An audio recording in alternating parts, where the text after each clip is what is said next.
Kabar gembira bagi pegawai negeri sipil atau PNS serta jajarannya. Ya, gaji PNS dipastikan naik tahun ini. Tidak hanya PNS, TNI, dan Polri hingga pensiunan juga mendapatkan kenaikan gaji. Siap-siap cek rekening kamu ya. Informasi tentang kenaikan gaji bagi PNS, TNI, dan Polri tersebut akan diumumkan langsung oleh Presiden Joko Widodo pada 16 Agustus mendatang.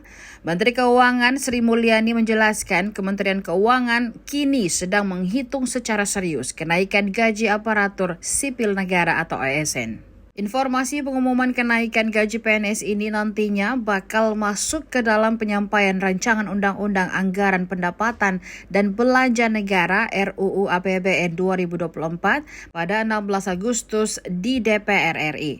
Terkait besaran kenaikan gaji, Sri Mulyani menjelaskan keputusan besaran juga akan disampaikan Presiden Jokowi saat pidato penyampaian RUU APBN 2024 beserta nota keuangan. Untuk itu, Bendahara Negara itu meminta agar ASN tetap bersabar untuk menunggu keputusan Presiden Jokowi terkait kenaikan gaji ASN di tahun 2024 mendatang. Sudah diagendakan pidato penyampaian RUU APBN 2024 dilaksanakan usai Presiden Jokowi menyampaikan pidato pada sidang tahunan MPR RI serta sidang bersama DPR RI dan DPD RI di Kompleks Parlemen.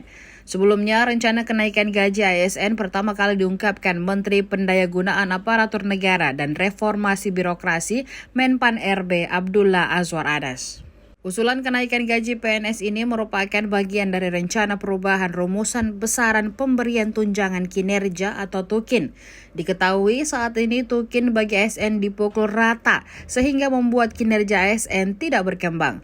Nantinya TUKIN tiap ASN tidak setara meskipun berada dalam satu institusi.